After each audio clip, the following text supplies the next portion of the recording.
오늘 본문 말씀을 하나님이 우리에게 주신 세 가지 특권이란 제목으로 함께 말씀을 나누도록 하겠습니다. 말씀을 위해서 제가 다시 한번 기도하도록 하겠습니다.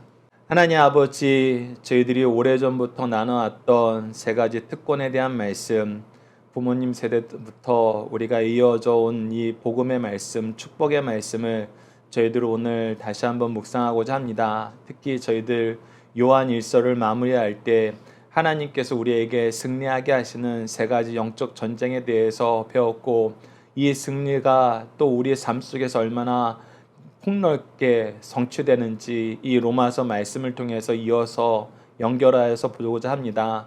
하나님, 이 연결된 말씀을 통해서 우리가 전에 없던 은혜를 누리도록 인도하여 주셨고, 우리에게 주신 특권과 승리의 역사가 날마다 갱신되며 하나님께 사람들에게 본이 되고 증거가 되는 그런 교회, 그런 인생이 될 수 있도록 하나님 인도하여 주시옵소서. 함께 하실 믿사오며 예수님 이름으로 기도드리옵나이다. 아멘. 우리가 오늘 본문 말씀을 묵상하면서 여러분들이 각자가 생각해 볼 문제들 먼저 하나씩 나누도록 하겠습니다. 우선 첫 번째는 하나님은 우리가 어떠한 삶을 살기를 바라시나요? 오늘 새벽 예배 요한일서 5장 18절에서 21절까지의 말씀을 통해서 본 건데, 새벽 예배 참여하지 못한 분들을 위해서 또는 복습을 위해서 지금 잠깐 설명을 하면, 마지막 21절에서 하나님이 가장 중요하게 우리가 이렇게 살아야 된다라고 얘기하셨던 것은 우상을 섬기지 말라는 거예요. 즉 죄를 범하지 말라는 것입니다. 하나님 외에 다른 것을 섬기거나 다른 신에게 예배하는 것은 있을 수 없다는 거예요. 오직 하나님만 신뢰하고 하나님께 예배하는 것입니다. 그런데 하나님께서 우리에게 이것을 가르쳐주기 위해서 세 가지 승리를 우리에게 보여주셨어요. 특히 영적 전쟁, 죄악과의 전쟁에서의 승리를 보여주는데, 첫 번째는 우리의 내면 안에서 죄와 짝하거나 죄를 좋아하는 그 모든 것을 버리도록 하나님께서 우리를 보호해 주세요. 그래서 우리로 하여금 죄를 짓지 않고 살 수 있어? 죄를 짓지 않고 과연 우리가 성공할 수 있을까? 이런 의문을 가지고 이 세상을 사는 것이 현대사회의 특징인데, 사실 하나님께서는 이 부분을 우리에게 명확하게 보여주신다. 우리가 죄를 이기는, 죄를 범하지 않고 사는 삶을 위해서 하나님께 기도하면 하나님께서는 반드시 이 기도 응답해 주시고 어떤 죄악도 우리를 건드리지도 못하도록 보호해 주신다. 우리가 영적 전쟁의 내면이었어요. 그리고 영적 전쟁의 외면은 무엇이냐면, 우리가 이렇게 죄를 범하지 않고 하나님의 백성으로 그리스도의 신부로 살려 그러면은 세상은 전부 우리를 반대해서 일어납니다. 그래서 우리가 이 세상의 공격에 고달파할 수 있어요. 그런데 성경이 이 2000년 교회사가 우리에게 끊임없이 증명해 준 건 무엇이냐면, 결국은 하나님이 이기신다. 결국은 교회가 이긴다. 그래서 우리가 이 외적인 전쟁에서도 반드시 승리하게 된다. 그런데 이것을 넘어서 이제 무엇을 얘기하냐면, 우리가 모든 것을 승리했어도 그리스도인들은 사는 것이 비루하고 천박해가지고 그냥 자기네들이 정신 승리하면서 사는 거야. 그러나 이 세상을 움직이는 모든 것은 우리가 하고 있어. 세상 주권자들이 하고 있어. 이러면서 권세로 우리를 찍어 누르려고 그러는데 사실은 그렇지 않다. 하나님이 주신 지혜로 우리가 그들을 이기는 삶을 살고, 그들이 우리를 인정하는 삶을 살고, 그리스도인들이 빛과 같이 빛나는 삶을 살게 하신다. 그것이 우리가 보는 영적인 세 가지 전쟁이었습니다. 이것을 통해서 우리에게는 계속해서 강조하시는 말씀을, 너희들이 죄를 이기는 삶을 살아야 된다. 죄와 짝하는 삶을 살아서는 안 된다. 죄의 문제를 해결하고 죄악에서 벗어난 삶을 사는 것이 하나님께서 가장 기뻐하시고 이 일을 이루시기 위해서 예수님이 오셨다. 여러분들 이 내용을 기억해 주셔야 됩니다. 자, 그런 상태에서 이 배경을 토대로 이제 여러분들이 말씀을 들으면서 이 내용들을 각자 정리해 보시기 부탁드립니다. 두 번째는, 우리는 어떻게 모든 것이 협력하여 선을 이루는 삶을 사나요? 우리 과거의 모든 것이 협력하여서 선을 이룬대요. 근데 과거에 우리가 나쁜 짓을 했을 때도 있고 나쁜 사람들 때문에 실패했던 경험도 있어요. 근데 그것이 어떻게 선을 이루는 것인가? 이 부분에 대한 명확한 모델이 성경에 기록되어 있습니다. 그것을 좀 이따 우리가 본문 말씀 나눌 때 여러분들에게 소개해드리고, 이 내용을 여러분들이 기억하시면서 이 역사의 주인공이 되시길 바랍니다. 세 번째는, 하나님이 우리의 필요를 반드시 채워주신다는 것을 어떻게 확신할 수 있나요? 하나님이 우리가 원하는 거, 우리가 필요하다는 건 다 채워주신데, 근데 정말 그래? 정말 그래요. 근데 여러분들 전제가 있어요. 전제가. 하나님을 사랑하는 자, 곧 그의 뜻대로 부르심을 입은 자라는 이 첫 번째 말씀의 전제는 계속 유효합니다. 이것은 변하지 않아요. 두 번째, 세 번째 특권에서도 이거는 변하지 않아요. 그런데 아니 하나님의 뜻대로 한다 그래도 모든 것을 다 주는 건 아니잖아요. 제가 찬주를 아무리 사랑하고 제 아내를 아무리 사랑해도 모든 것을 다 달라고 할 때 무조건 다 주진 않아요. 근데 하나님은 모든 것을 주신다는 것을 우리에게 확증시켜 주셨어요. 근데 그 자체가 뭐냐? 무엇을 통해서 하나님이 우리에게 정말 하나도 아끼지 않고 모든 것을 다 주시는구나. 우리가 어떻게 이 확신을 갖는지 우리 본문 말씀을 통해서 확인하도록 하겠습니다. 그리고 네 번째는 우리가 죄를, 세상을 넉넉히 이길 수 있는 이유는 무엇인가요? 이 내용도 우리가 마지막에 로마서 8장 37절을 통해서 확인하고 마지막 문제가 이 특권을 소유한 사람들은 어떠한 삶을 살아야 되나요? 우리가 과거의 모든 것이 협력하여 선을 이룬다. 우리가 하나님이 우리가 원하시는 것은 무엇이든지 공급해 주신다. 우리가 세상을 넉넉히 이긴다. 죄를 넉넉히 이긴다. 이것을 경험한 사람, 이 특권을 소유한 사람은 그럼 앞으로 어떻게 살아야 되느냐? 사실 이게 되게 중요한 거거든요.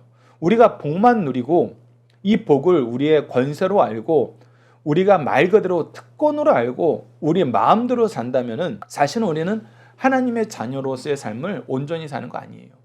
도리어 이것은 우리가 분별하지 못함으로 징계를 받을 수 있어요. 그래서 어떤 삶을 사느냐 이 부분도 우리가 분별된다는 거, 구별된다는 걸 여러분들이 기억하시면서 말씀을 한 절 한 절 따라와 주시길 부탁드립니다.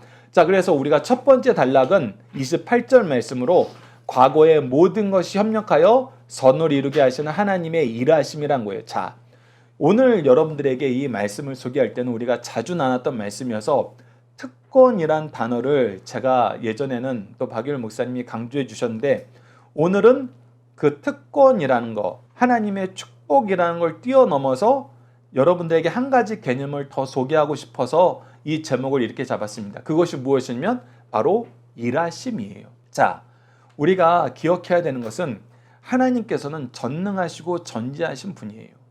그래서 그분이 우리에게 무엇인가를 주실 때는 너무 많은 사람이 무엇인가를 베풀 때는 되게 쉽게 베푸잖아요. 고민도 안 하고 염려도 안 하고 내가 이것을 빌려주면은 이 사람은 삶이 어떻게 될까? 내가 이것을 빌려주고 나면은 나는 쪼들리지 않을까?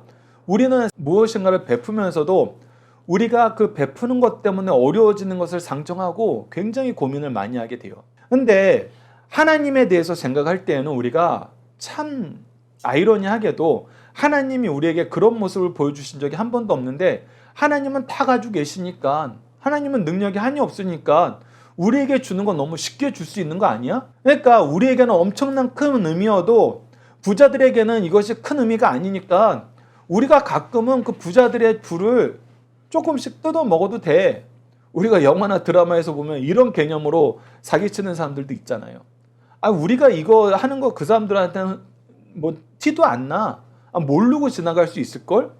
그러면서 나쁜 짓을 하는 사람도 있는데 우리가 하나님을 대할 때도 가끔 이런 마음으로 대하더는 거예요. 아니 하나님이 많으니까 그냥 우리에게 이런 거 더 주시는 거지. 하나님이 이걸 가지고 뭐 왈가불가하지 않으셔. 근데 아니에요. 성경이 우리에게 끊임없이 보여주시는 것은 하나님이 우리에게 무엇인가를 주신다 그랬을 때는 온 정성을 다하세요. 열심을 다하세요. 엄청나게 일하신다는 거예요. 특별히 더 일하신다는 거예요. 그래서 여러분들 우리가 하나님으로부터 무엇인가를 누릴 때에는 하나님의 일하심이 하나님의 열심이 있다는 거 여러분들 우선 기억하셔야 돼요. 그래서 오늘 소단락의 제목들은 계속해서 일하심이라는 제목들이 들어갑니다. 그래서 첫 번째가 과거의 모든 것이 협력하여 선을 이루게 하시는 하나님의 일하심이 있습니다. 자, 로마서 8장 28절을 함께 읽어보도록 하겠습니다. 시작! 우리가 알거니와 하나님을 사랑하는 자, 곧 그의 뜻대로 부르심을 입은 자들에게는 모든 것이 합력하여 선을 이루시느니라. 자, 이 말씀 우리가 분해하면은 세 가지 부분을 우리에게 가르쳐주고 있어요. 첫 번째는 성도들은 어떤 삶을 살아야지 합력하여 선을 이루느냐? 하나님을 사랑하는 삶을 살아야 돼요. 하나님이 내 삶의 중심이 돼야 돼요. 우리가 누군가를 사랑하게 되면 온통 그 사람 생각밖에 안 나요. 우리의 삶의 모든 중심에 그 사람을 두고 생각하게 돼요. 그래서 제가 여러분들에게 사랑하는 거는 되게 우리가 하나님 마음을 알아가는 굉장히 중요한 과정이다. 하나님이 우리를 사랑하실 때도 이렇게 사랑하셨고 우리가 하나님을 사랑한다 할 때도 마찬가지다. 우리 중심에 하나님을 둬야 된다. 심지어는 내가 가장 사랑하는 내 배우자나 지금 나의 연인이나 나의 자녀도 하나님보다 더 사랑하면 안 된다. 사실 성경에서는 이걸 가르쳐줘요. 근데 이것을 우리가 세상에서 얘기하는 누구보다 누구를 더 사랑해야 돼. 그 마음이나 크기를 누구한테 더 줘야 돼. 이런 관점에서 이 말씀을 들으니까 이 말씀이 좀 싫은 거예요. 아이 그래도 하나님 너무하셨네. 아니 그렇게 사랑이 풍성하신 분이 내가 내 배우자 사랑하는 거, 내 연인 사랑하는 거, 내 자녀 사랑하는 걸로 이렇게 트집을 잡으시나? 왜 하나님을 더 사랑해야 된다고 이렇게 자주 얘기하시는 거야? 우리가 좀 섭섭한 마음, 하나님 좀 째째하다는 마음을 들 수가 있어요. 근데 여러분들 하나님을 먼저 사랑하는 나는 그 사랑의 이유는 하나님이 인간 세상의 사랑을 보니까 과간인 거예요. 엉망인 거예요. 자기 욕심을 채우면서 그 사랑이라고 얘기해요. 특히 남자들 조심해야 돼요. 자기의 욕구를 채우면서 그 사랑이라고 얘기해요. 여자들도 마찬가지예요. 자기의 허영을 채우려고 그 사랑이라고 얘기해요. 그래서 자녀들이 부모를 볼 때에도 부모가 나를 사랑하느냐 안 사랑하는 거는 뭘로 구분해요? 내가 용돈을 잘 받느냐, 내가 원하는 걸 잘 들어주냐. 그 사랑을 탐욕을 채우는 조건으로, 수단으로, 결과로 이용하는 것이 인간 세상의 사랑이란 거예요. 근데 그렇게 사랑하면 다 망해요. 다 죽어요. 사랑이 복이 되는 게 아니라 무기가 되고 상처가 되고 아주 흉측한 괴물이 돼버리는 거예요. 그래서 우리가 바로 사랑하려면 하나님의 사랑을 알고 하나님을 사랑할 줄 알아야 돼요. 그래서 정말 숭고한 사랑, 정말 놀라운 사랑, 더욱 사랑, 끝까지 사랑, 먼저 사랑은 하나님을 사랑하는 사람만 온전히 할 수 있어요. 그래서 하나님을 사랑하는 게 내가 가장 사랑하는 그 사람을 가장 잘 사랑하는 모습이에요. 더 나아가서 우리가 사랑으로 참되게 하나 되고 싶으면 어떻게 해야 되냐면 하나님의 사랑으로 같이 나올 수 있어야 돼요. 그래서 믿음의 가문들이 더욱더 복을 받는 거예요. 오랜 여러 대를 거쳐서 하나님 믿는 가문이 더 복을 받는 이유가 이거예요. 우리가 온전한 사랑을 하려면 함께 하나님의 사랑으로 나올 줄 알아야 돼요. 그랬을 때 하나님이 우리에게 주신 온전한 더욱 풍성한 사랑으로 우리 자녀를, 우리 배우자를, 우리가 사랑해야 될 사람들을 온전하게 사랑할 수 있어요. 그리고 이렇게 사랑하는 사람들은 하나님이 어떻게 하시느냐? 둘째가 그의 뜻대로 부르심을 입은 자들이라는 겁니다. 우리가 하나님을 열심히 사랑하는데 이 사랑이 우리에게 시작된 줄 알았더니 아니었던 거예요. 우리를 먼저 사랑하는 하나님의 사랑이 있었고 그 사랑을 우리가 거부할 때 이 사랑을 받게 하려는 하나님의 부르심이 있었다는 거예요. 그래서 하나님의 관계가 바르게 정립되었을 때 우리는 하나님을 사랑하고 하나님은 우리를 기쁘게 부르시는 그 사랑과 부르심의 하모니 속에서 우리가 있을 때 무엇이 이루어진다? 하나님의 선이 이루어진다.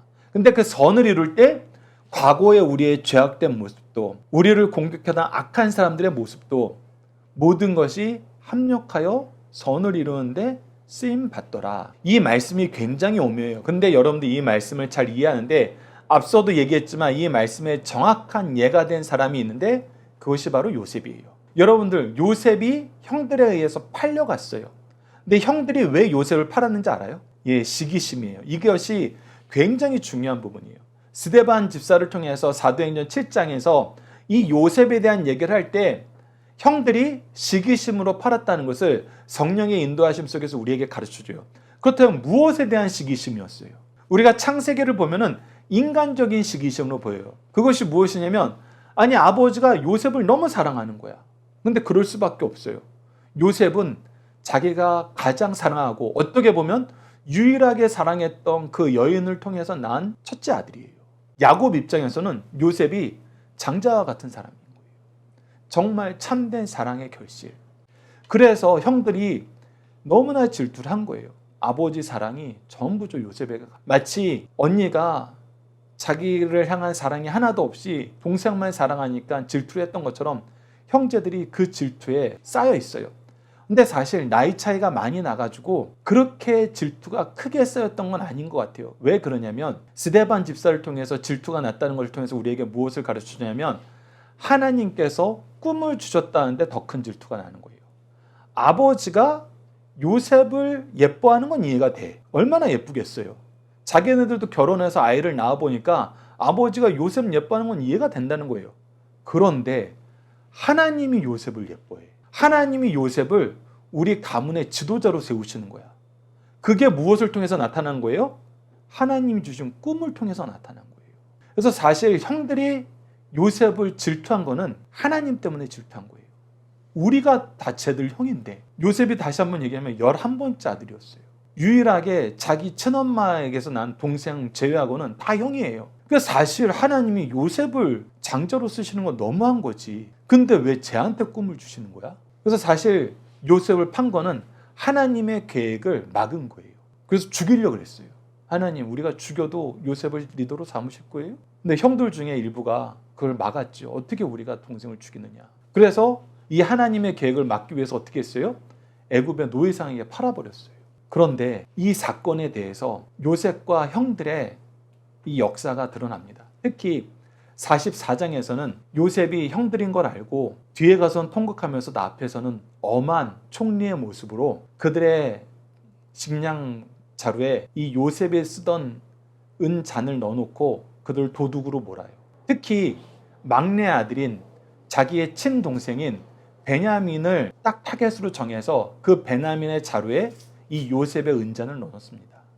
근데 그때 형들이 대신 죄를 청하면서 특히 넷째 아들인 유다가 장자가 되어서 요셉에게 이렇게 얘기합니다. 창세기 44장 16절 보시죠.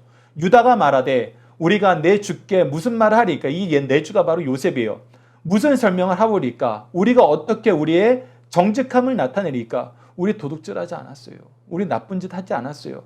이것을 우리가 맹세코 얘기할 수 있는 것입니다. 그런데 우리가 당신의 처분을 달게 받을 수밖에 없는 이유가 뭐냐면 하나님이 종들의 죄악을 찾아내셨사오니, 즉 이것이 예전에 내 동생, 내 아우 요셉을 팔았던 거, 시가였던 거, 하나님의 계획을 막으려 했던 것을 하나님께서 드러내어서 우리를 징계하시는 징계로 안다는 거예요. 이 잔이 발견된 자가 다 내 주의 노예가 되겠나이다. 그러면서 자기 동생 대신에 자기가 노예가 되겠다 그래요. 즉 회개를 하게 되는 거예요. 그런데 요셉 입장에서는 하나님이 세우신 가문의 리더로서 이 회개의 촉구가 반드시 필요했던 거예요. 회개의 역사가 반드시 필요했어요. 그래서 이 역사를 이루고 나서 요셉이 뭐라 그러느냐? 형님들이 나를 팔았는데 그것은 하나님의 역사였다라는 것이 창세기 50장 19절에서 20절에 나타나요.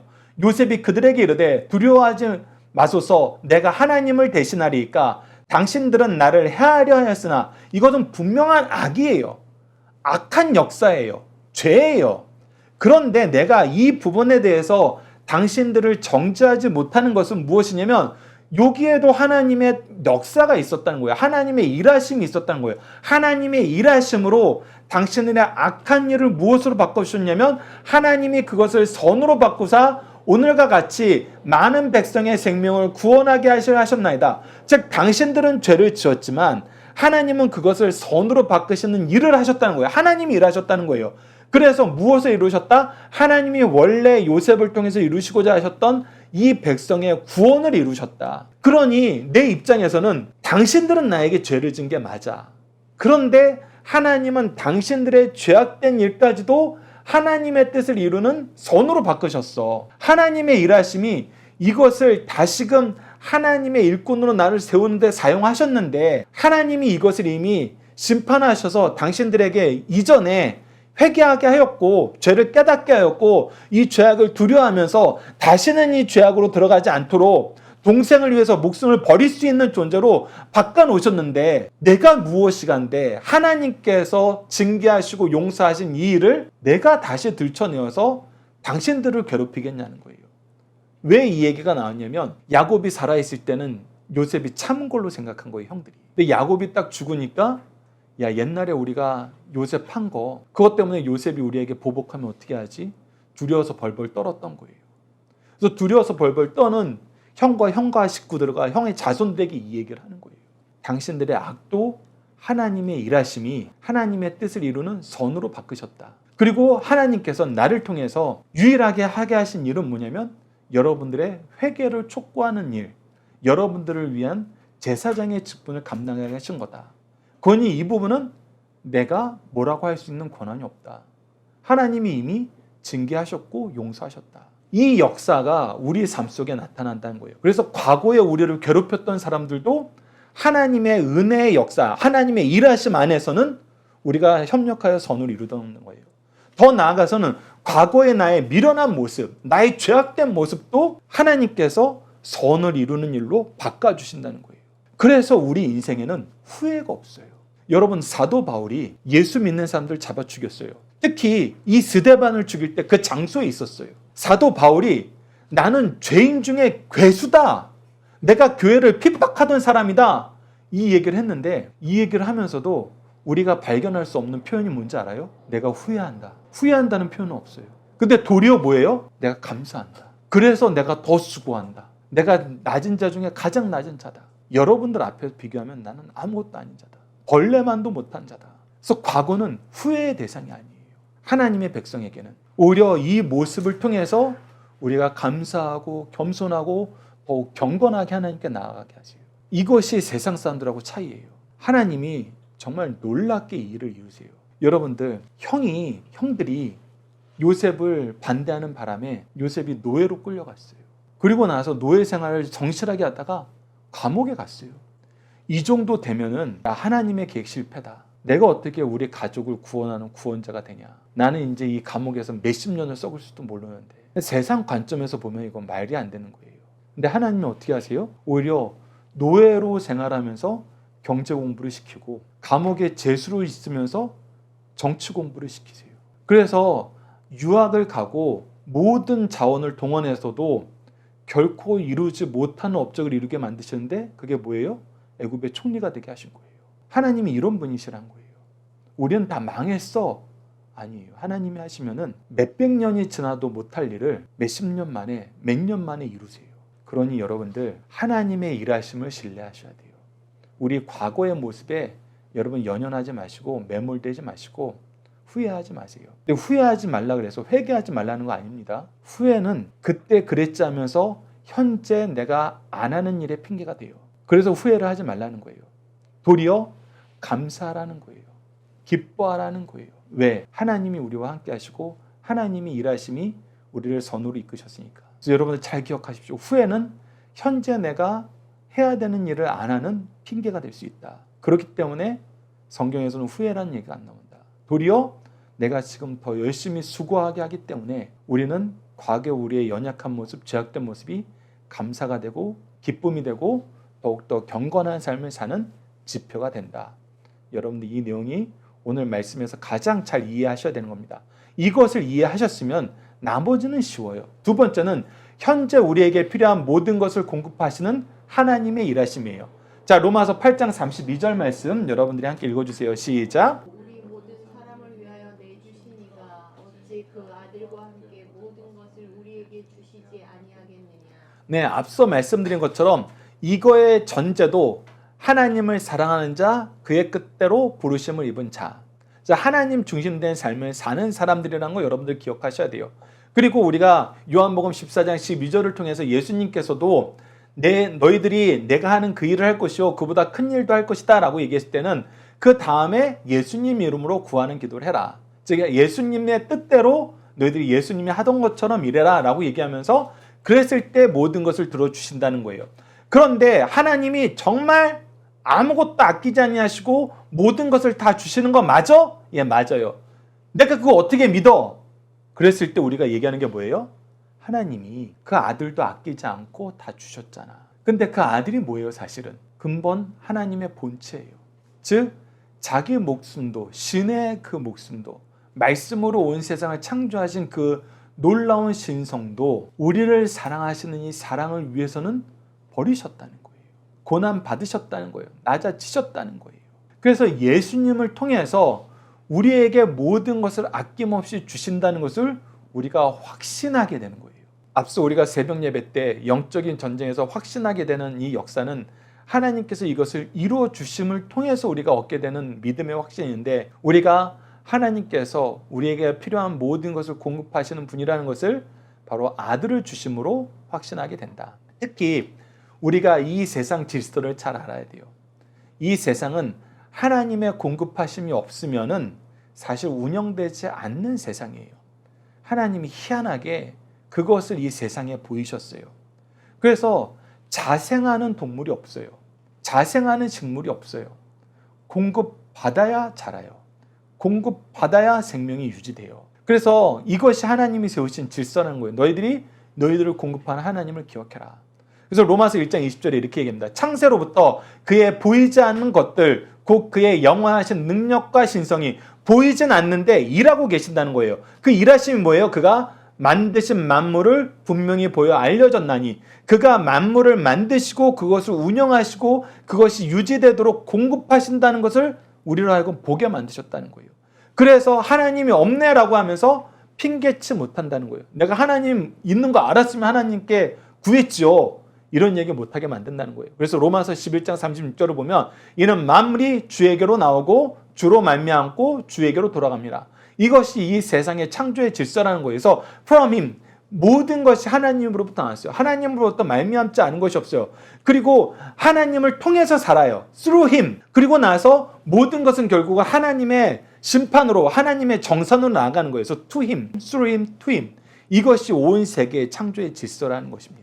그래서 우리는 하나님의 공급하심으로 사는데, 하나님이 그냥 주시는 것이 아니라 그의 아들도 아끼지 않고 주시는 그 풍성하신 공급을 우리에게 주시길 기뻐하신다는 거예요. 그런데 어떤 사람에게 주시느냐? 앞서 우리가 하나님을 사랑하는 자, 곧 그의 뜻대로 부르심을 입은 자들에게 이것을 주시면서 하나님이 우리에게 가르쳐 주신 방법은 너희는 먼저 그의 나라와 그의 의를 구하라. 즉 하나님의 뜻과 일치된 삶을 살아라. 하나님의 부르심 안에서 함께 동행하는 삶을 살아라.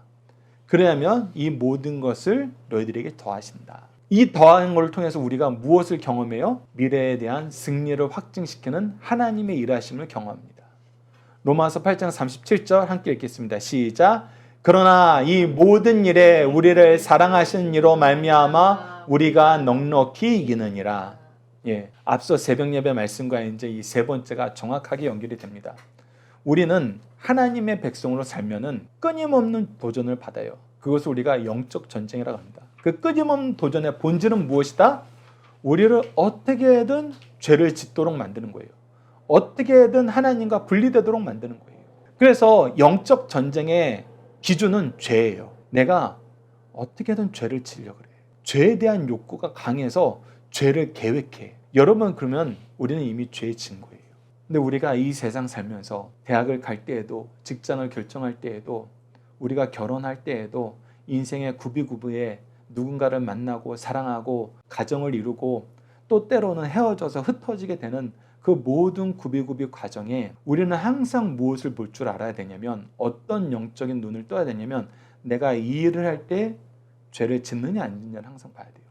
이것이 그리스도인들의 삶의 가장 중요한 기본이에요.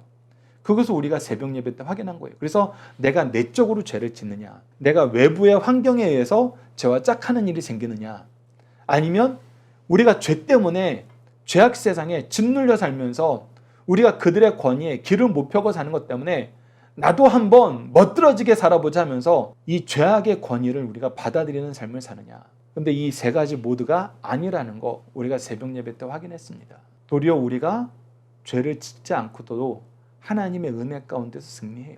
오늘 본문 말씀 8장 37절 말씀의 적용입니다. 이 세상에서는 죄악된 자들과 죄악을 잘 계획하는 자들과 팀을 이루어야지 성공한다는 게 아니에요. 수고하여 복을 누리라는 하나님의 질서를 따르는 사람들이 이겨요. 나도 세상 사람들처럼 멋들어지게 살아봐야지 하는데, 여러분, 그건 일장 충몽이에요. 우리가 정치권을 보면 얼마나 그거 확인합니까?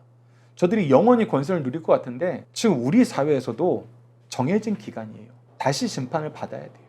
그런데 하나님이 우리에게 주신 승리는 영원한 승리예요. 변하지 않는 승리예요. 그리고 이 승리의 본질은 무엇이다? 죄를 이기는 것이다. 그래서 요한일서 5장 4절에서 5절 우리가 이미 나눴던 말씀인데, 무릇 하나님께로부터 난 자마다 세상을 이기느니라. 세상을 이기는 승리는 이것이니 우리의 믿음이니라. 예수께서 하나님의 아들이심을 믿는 자가 아니면 세상을 이기는 자가 누구냐? 여기서 세상을 죄로 대입하면 정확합니다. 죄를 이기고 죄를 이기는 승리는 우리의 믿음에서 온다. 예수께서 하나님의 아들이심을 믿는 자들이 죄를 이길 수밖에 없는 건 뭐예요? 우리가 앞서 성경 공부 시간에 성찬을 통해서 경험했던 것처럼 우리의 죄를 예수 그리스도의 대속의 피로 사하셨기 때문이에요. 그의 생명이 우리를 대신했기 때문입니다. 그래서 우리는 죄를 이기는 거예요. 그래서 이 이기는 역사가 우리 삶 속에 드러나는 것을 다시 한번 요셉을 통해서 볼 수 있어요. 창세기 49장 23절로 24절은 야곱이 죽기 직전에 이 요셉을 축복한 말씀입니다. 잘 보십시오. 우리는 영적인 전쟁을 직면하게 돼요. 특히 요셉처럼 당시에 이 가정의 리더로서, 장자로서, 대제사장으로서 가족들을 위한 삶을 사는 사람들에게는 끊임없이 죄악의 공격이 있어요. 그래서 활선자가 그를 학대하며 적개심을 가지고 그를 쏘았으나, 자, 요셉 저거 무너뜨려야 돼. 저놈을 무너뜨리면 저 집안은 전부 죄악에 오염될 거야. 사탄은 그래서 책임 있는 사람, 먼저 은혜를 받는 사람, 리더된 사람들에게 먼저 공격을 가합니다. 그런데 어떤 일이 발생해요? 요셉의 활은 도리어 굳세며 그의 팔은 힘이 있으니, 처음에 적들이 공격할 때는 적들은 굉장히, 이 죄악 세상에 있는 사람들은 굉장히 치밀해요. 그래서 이미 우리에 대한 전력 분석이 끝났어요. 그래서 이렇게 공격하면 쟤네들 무너져. 이미 결론 내리고 시뮬레이션도 다 해봤고 그런 부분에 전문가들이 모였기 때문에 이거 틀리지 않아요. 교회도 이런 경험을 해요. 제가 있던 고향 교회에서도 이런 경험을 했어요. 이렇게 시나리오를 짜가지고 공격을 하면 이 교회 우리가 차지할 수 있어. 그런 사람 들어와요. 그래서 이 교회를 하나님이 세우신 교회로 보는 것이 아니라 재산으로 보는 사람들이 공격을 해요. 근데 그때 아무런 힘이 없어 보였던 신실한 성도들이 어떻게 됐냐? 바로 이 말씀의 성취를 봤어요. 요셉의 활은 도리어 굳세며 그의 팔은 힘이 있으니, 이 사람들의 공격을 능히 이겨내는 거예요. 그러면서 이 뒤에 말씀에서는 무엇이 나타나냐면 요셉에게 쏜 활이 어떻게 된다? 도리어 그들에게 돌아간다. 그들이 우리를 공격하던 그 공격이 그들의 죄를 드러내고 그들을 징계하는 말씀이 돼요. 놀라운 역사예요. 이것이 우리가 하나님 안에서 승리하는 역사라는 겁니다. 이것을 누가 이루세요? 야곱의 전능자, 이스라엘의 반석인 목자의 손에 힘입음이라. 하나님이 이루신다는 거예요. 하나님이 일하셔서 미래에 대한 승리를 주시는 거예요. 그래서 우리가 하나님의 일하심을 허투루 여기시면 안 돼요. 우리의 과거가 모든 것이 협력하여 선을 이루게 하시려고 하나님은 열심히 일하고 계세요. 그 열심히 우리의 구원을 이루시는 거예요. 하나님이 우리를 너무나 사랑하셔서 아끼지 않고 모든 것을 주시기 위해서, 사실은 그 열심을 이루기 위해서 예수님이 죽으신 거예요. 우리 예수 그리스도의 이름을 힘입지 않으면 하나님께 기도도 못해요. 예수 그리스도의 이름을 힘입지 않으면 우리의 죄악 세상에 보호도 못 받아요. 그러니 우리에게 주시기 위해서 예수 그리스도를 죽이신 거예요. 더 나아가서는. 그러니 삼위일체 하나님의 일하심이 얼마나 열심이에요. 그리고 이 열심이 우리를 이기게 하신다. 그래서 하나님을 우리 수준에서 보지 마십시오. 너무 많이 가졌으니까 그냥 그래, 너희들이 원하는 건 내가 얼마든지 줄게. 부자가 가난한 사람들에게 적선하는 것처럼 하나님이 우리에게 적선한다고 생각하지 마세요. 하나님은 온 힘을 다해서 그 신성의 모든 것을 다 동원하셔서 우리를 위해서 일하고 계세요. 자, 그렇다면 이제 우리는 이 특권을 가진 사람은 어떻게 사느냐? 하나님은 열심히 일하시는데 우리는 하나님이 열심히 일한 걸 가지고 있으면서 야, 우리는 특권층이 하면서 놀면서 살아요? 이처럼 후한무치한 사람들은 없어요. 하나님이 일하시면 우리도 일해야 돼요. 하나님이 우리에게 이 특권을 누리게 하시기 위해서 일했으면 우리는 우리 자녀들이, 우리 제자들이, 우리 이웃들이, 나에게 맡긴 모든 영혼들이 이 특권을 누리게 하도록 일해야 돼요. 그것이 은혜 받은 사람, 그것이 특권을 소유한 사람들의 가장 좋은 태도이고 중요한 태도예요. 서구 사회는 귀족들이 사회봉사 하잖아요. 그것이 하나님이 주신 거라는 거예요. 서구 사회는 이 기독교 전통이 남아 있어요. 근데 동양 사회는 어떻게 돼요? 내가 잘 되는 특권이에요. 그래서 오히려 초월적인 존재가 돼요. 초법적인 존재가 돼요. 한국 교회에 이런 문제가 나타나요. 하나님께서 이 특권을 주시니까 자기가 하나님보다 높아진 줄 알아요. 그거는 특권을 받고 가장 미련하게 사는 거예요. 오히려 그 특권이 죄를 더하는 거예요. 여러분 이걸 기억하셔야 돼요. 특권을 받았으면 특권을 받은 자처럼 살아야 돼요. 특권을 받은 자처럼 사는 것은 하나님이 일하시는 것처럼 일하면서 사는 것입니다. 여러분 이 내용을 잘 기억해 주시고 이 복을 더 잘 누리시고 더 잘 베푸시는 우리 강성성경 연구원 여러분들, 승리한 삶 가족 여러분들 되기 기도합니다. 자녀들과 함께하는 기도 훈련 내용으로 우리 함께 기도하도록 하겠습니다. 우리를 위해 먼저 일하시고 함께 동행하시며 능력 주시고 결과를 책임져 주시는 하나님, 하나님이 우리를 얼마나 사랑하시고 우리를 위한 열심이 얼마나 큰지 말씀을 통해서 예수 그리스도의 대속의 십자가와 성령의 인도하심을 통해서 확인하게 하심을 감사합니다. 영적 전쟁에서 승리할 수 있도록 우리를 보호하시고 자녀 삼아 주시고 지혜를 더하여 주셨는데 우리는 어찌하여 다시 유혹에 넘어지고 탐욕에 물들고 세상 권위에 현혹되고 있습니다. 용서해 주소서. 먼저 하나님을 사랑하게 하소서. 하나님의 사랑을 깨닫고 그 사랑 안에 사는 것을 기뻐하게 하여 주소서. 하나님의 뜻이 나의 뜻이 되게 하셔서 과거의 모든 것을 협력하여 선을 이루시는 하나님의 인도하심 속에서 회개의 리더가 되게 하소서. 아들을 아끼지 않고 주신 하나님의 사랑으로 우리도 서로 사랑하게 하시고 죄악에서 승리한 영광을 통해서 하나님 나라의 영광을 소망하는 삶을 살도록 도와주소서. 예수님 이름으로 기도드립니다. 아멘.